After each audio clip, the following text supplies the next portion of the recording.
எவ்வளவு பேருக்கு முட்டி வலி இருக்கு? ரோமடைஸ்ட் ஆரியன்னு சொல்றோம் இல்லையா, மருத்துவர்கிட்ட போனீங்கன்னா ஆரியன்னு சொல்லுவாங்க, ஆர்த்ரைட்டிஸ் சொல்லுவாங்க, ஆர்த்ரைட்டிஸ் போட்டுருவாங்க, முழங்கால் வீங்கிரும், இது தீர்க்கவே முடியாதும்பாங்க, தீர்க்கவே முடியாதுன்னு சொல்லுவாங்க. சயாட்டிக்கா, அந்த ஒரு நரம்பு இருக்கும், பெரிய நரம்பு, காலில் இருந்து எல்லா இடத்துக்கும் போறது, அந்த நரம்புல பிரச்சனை. குறிப்பா சக்கரை வியாதி உள்ளவங்களுக்கு அந்த நரம்பு தனியாவே டெஸ்ட் பண்ணி பார்ப்பாங்க, பிளட் ஃப்ளோ இருக்கான்னு. இதெல்லாம் இருக்கு இல்லையா? இதுக்கு எளிமையா ஒரு மருந்து சொல்றேனே, யாருக்கு வேணா இருக்கட்டும். அவருக்கு அவரை பார்க்குறப்ப ரொம்ப சந்தோஷமா இருக்கு, சமணம் போட்டு உட்காந்துருக்காரு. இப்படி எல்லாம் யாரும் உட்கார முடியல. கீழே உட்காந்தா என்னால முடியாது சார், கீழே உட்கார முடியல சார், கீழே உட்கார முடியல சார். அதை கூட மேடை கொஞ்சம் உயர்த்தி போட்டு எல்லாரையும் சமணம் போட்டே உட்கார வைக்கலாம், மடாதிபதிகள் உட்கார்றது மாதிரி. ஆரோக்கியத்தின் அளவுகோல் சமணம் போட்டு உட்கார்றது. அந்த முட்டி வலி, இடுப்பு வலி, அதே மாதிரி அந்த முழங்கால இந்த மெம்பரேன் இருக்கும், ஸ்னோவைல் மெம்பரேன் சொல்லக்கூடியது, அந்த மெம்பரேன் கிழிஞ்சு போயிடுச்சுன்னு சொல்லுவாங்க, டேர் ஆயிடுச்சு. உண்மைதான், இது எல்லாத்துக்கும் மருந்து. அதே மாதிரி கால்சியம், பாஸ்பரஸ், அயன் டிஃபிஷியன்சி வந்துருச்சு, இரும்பு சத்து குறைபாடு, சுண்ணாம்பு சத்து குறைபாடு, பாஸ்பரஸ் குறைபாடு. அதுக்கு அடுத்தது சார் அடிக்கடி தொற்று நோய் வருது சார், சளி பிடிச்சிக்குது சார், ஜுரம் வருது சார். சார் 1.5 வருஷத்துக்கு முன்னாடி கொரோனா வந்துச்சு சார், இப்ப திரும்பி அதே மாதிரி பிடிச்சிக்குது, சளி நிறைய வருது சொல்றோம் இல்லையா? இந்த பட்டியலான வியாதிகள், இதுக்கு ஒரு மருந்து. வெள்ளை கலர்ல இருக்கிற பாரம்பரிய அரிசி ஏதாச்சும் ஒண்ணு சொல்லுங்க.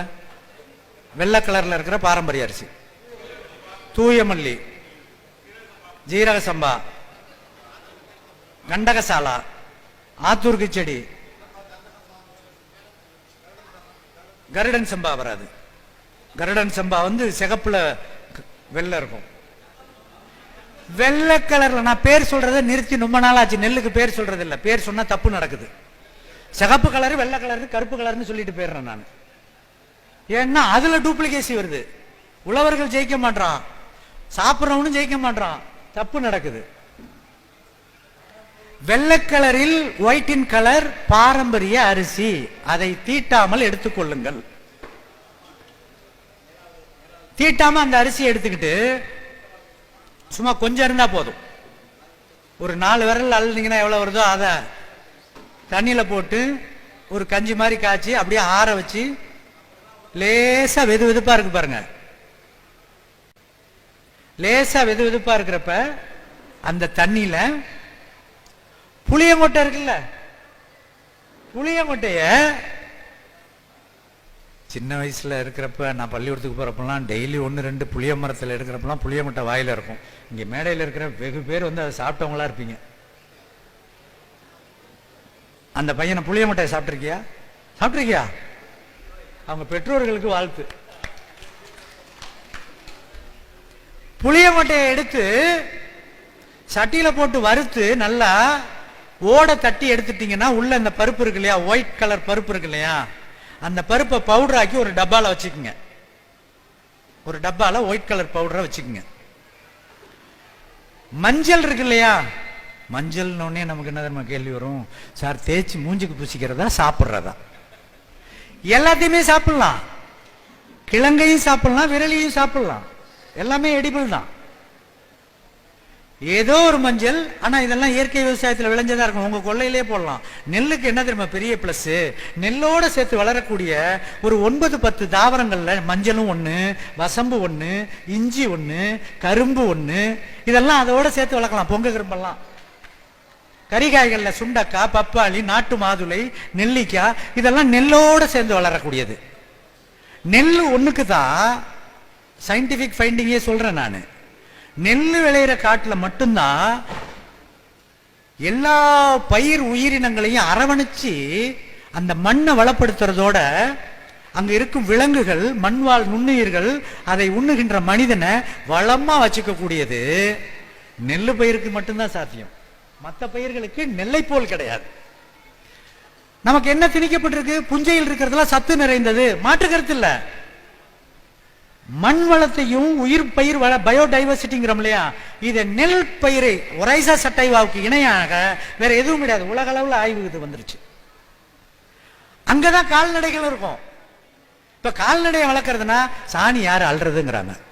வீட்டுல புள்ள பெத்துக்கிட்டு அது வெளியே போனா நம்ம தானே எடுக்கிறோம், இல்ல அதுக்காக புள்ள பெத்துக்காம இருக்கோமா? எவ்வளவு குறுகி போயிடுறோம், சிந்தனையில சுருகி போயிடுறோம். ஒரு மாடு இருந்துச்சுன்னா, என் வீட்டில் நான் பார்த்துருக்கேன், இப்பயும் நடக்குது. என் வீட்டில் நான் சின்ன பையனா இருந்தப்ப எங்க பாட்டி எங்க அம்மா சாணி எழுந்தாங்க, எனக்கு கல்யாணம் என் பொண்டாட்டி எழுந்தாங்க, அப்புறம் எங்க வீட்டில் இருக்கிற அக்கா தங்கச்சி எழுந்தாங்க. இப்ப மாடெல்லாம் பண்ணைக்கு கொண்டு வந்து வச்சிருக்கோம். நானே இடையில அழுறேன். அந்த பிள்ளைகள் லேட்டா வந்துச்சுன்னா நான் அள்ளிடுவேன், அதுக்கு பயந்துட்டே அதுங்க சீக்கிரம் வந்துடும். அப்ப அது ஒரு பெரிய, அது நமக்கு பெரிய அதிர்ஷ்டம், ஃபார்ச்சூன், புண்ணியம்னு நினைக்கணும். நீங்க ஒரு அந்த உழைப்பை உதாசீனப்படுத்துறோம். நம்ம மட்டும் அல்றதுல யாரோ ஒருத்தர் அல்லணும்னா அப்ப அவர்கள் என்ன நினைக்கிறாங்க, அந்த தொழிலையே ஈன தொழிலா நினைக்கிறாங்க. மஞ்சள் நீங்க உங்க பண்ணையிலயோ இல்ல அக்கம் பக்கம் நம்மள மாதிரி ஒட்டுமொத்த மஞ்சள் வச்சிருக்க விவசாயம் யார் இருந்தா கை தூக்குங்க. என் ராமூர்த்தி வச்சிருக்காரு, சிதம்பரம் வச்சிருக்காருப்பா, அங்க நண்பர்கள்லாம் வச்சிருக்காங்க. அவங்கள பார்த்து கேட்டு வாங்கிக்கோங்க கொஞ்சம் கொஞ்சம். இல்லைன்னா எங்களை மாதிரி இருக்கிறவங்கள்ட்ட அந்த மாதிரி இருக்கிறவங்கள்ட்ட ஃபோன் பண்ணி கேட்டுங்க. மஞ்சள் எடுத்துக்கொள்ளுங்கள், புளியங்கொட்டையை உரிச்சு வறுத்து அந்த தோலை நீக்கிறணும். டப்பால பவுடரா வச்சிருக்கீங்க, மஞ்சள் கிழங்கு வச்சிருக்கீங்க. மஞ்சள் கிழங்க பசுமையா பச்சையா இருந்துச்சுன்னா அரைச்சிக்குங்க, காஞ்சிருச்சுன்னா அதை பவுடரா எடுத்துக்குங்க. 1 ஸ்பூன் 1.5 ஸ்பூன் புளியங்கொட்டை தூள். நான் திரும்ப திரும்ப சொல்றேன், புளியங்கொட்டை தூள்னா தவறா அரை தூக்கத்தில் கேட்டுட்டு தோலோட அரைச்சிடாதீங்க, தப்பு பண்ணும். தோல் நீக்கிய அந்த பருப்புல 1 ஸ்பூன் 1.5 ஸ்பூனு இந்த மஞ்சள் கிழங்கு அடிச்சிங்கல்ல, அதுல 1 ஸ்பூனு. 1 ஸ்பூன்னா பெரிய ஸ்பூன்ல, அஞ்சரைப்பட்டியில 1 ஸ்பூன் இருக்குல்ல, அந்த ஸ்பூன்.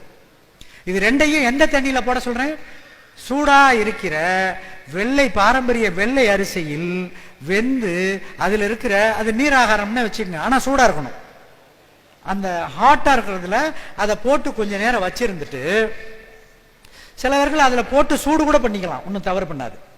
அந்த தண்ணியை வடிகட்டியோ வடிகட்டாமலோ தினசரி குடிச்சிங்கன்னா ஒரு 30 நாள்லயே உங்களது அந்த முட்டி வலி, அந்த ஆரியன் சொல்றது, ஆர்த்ரட்டிஸ் சொல்றது, ஆஸ்டியோபோரியாசிஸ் சொல்லக்கூடியது, இது சார்ந்த முட்டி வலி எல்லாத்துக்குமே அதுல தீர்வு இருக்கு. இத 1 லட்ச ரூபா ஆகுமா இதை செய்ய? ஐயா, ஒரு கேன்சர்னு நமக்கு ஒண்ணு வந்துச்சுன்னா, அவங்க கல்கட்டால, டெல்லியில, பாம்பேல மருத்துவமனை இருந்தாலும் நம்ம அங்க போய் வைத்தியம் பார்க்கிறோம்ல, பணத்தை கட்டிட்டு கிளம்பிடுறோம்ல, அங்க போய் பாக்குறோம்ல. இந்த ராமூர்த்தி ஊர் எங்க இருக்கு, கரிகாலன் ஊர் எங்க இருக்கு, தாமரை ஊர் இருக்கு, இங்க இருக்கக்கூடியவர்கள் யார் அந்த மாதிரி செஞ்சிருக்காங்களோ அவங்க விலாசத்தை கேட்டுட்டு அதுக்காக மெனக்கட்டு போய் 2 இது வாங்குறது எவ்வளவு சந்தோஷம். என் பிள்ளைக்காக, என் தாயாக்க, என் தகப்பனுக்காக, என் மனைவிக்காக நான் இதை அலைஞ்சு வாங்கினேன்னாவே எவ்வளவு உங்களுக்கு ஒரு அந்த உழைப்பே உங்களுக்கு ஒரு உன்னதமா தெரியும் இல்லையா? இது என்ன பெரிய விஷயமா இது? அதே போலதான் எந்த அரிசியா வேணா இருக்கட்டும், பாரம்பரிய அரிசியில சோத்தை வடிச்சு, அதான் கஞ்சி மாதிரி வச்சு தண்ணியை ஊத்தி வச்சு, இது சங்க இலக்கியத்திலேருந்து இருக்கு. நமக்கு தரவுகள் பாடல்களை நான் கொடுக்க முடியும். அது புண்ணியமூர்த்தி டாக்டர் அவங்களும் சொல்லியிருப்பாங்க. அவரால் விலாசப்படுத்தப்பட்ட சித்த மருத்துவர் புண்ணியமூர்த்தியும் நிறைய சொல்லுவார்.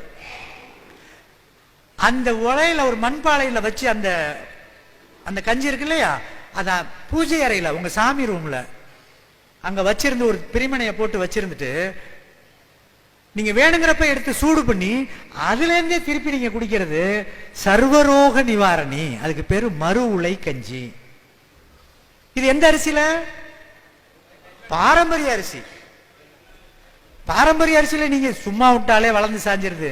அள்ளி கொட்டினீங்கன்னா சாணியரும் அதிகமா போடுறதே தவறு, பஞ்சகவியை அடிக்கிறது தவறு. ஒரு 5 வருஷம் அல்லது 6 வருஷம் அங்ககவழி வேளாண்மை, ஆர்கானிக் ஃபார்மிங்ல நீங்க இதெல்லாம் பயன்படுத்தினீங்கன்னா, நண்பர்களே, 6வது வருஷம் உங்களை நான் பார்த்தாலும் என்ன நீங்க பார்த்தாலும் இப்ப எப்படிங்க செய்றீங்கன்னா, அங்க ஆர்கானிக் ஃபார்மிங் செய்யறேன்னு சொன்னால் நீங்கள் இன்னும் வளரவில்லை, ஆனா மட்டுமே எழுதிக்கிட்டு இருக்கீங்க. 50 வயசு வரைக்கும்னு அர்த்தம். அம்மான்னு எழுதல, அம்மா இங்கே வாவான்னு சொல்லல. அப்ப நான் என்ன சொல்ல வர்றேன்னா, 5-6 வருஷம் அங்கக வழி வேளாண்மை செஞ்சீங்கன்னா அதுக்கு அடுத்தது இயற்கை வழி வேளாண்மைக்கு வந்துடணும், நேச்சுரல் ஃபார்மிங்.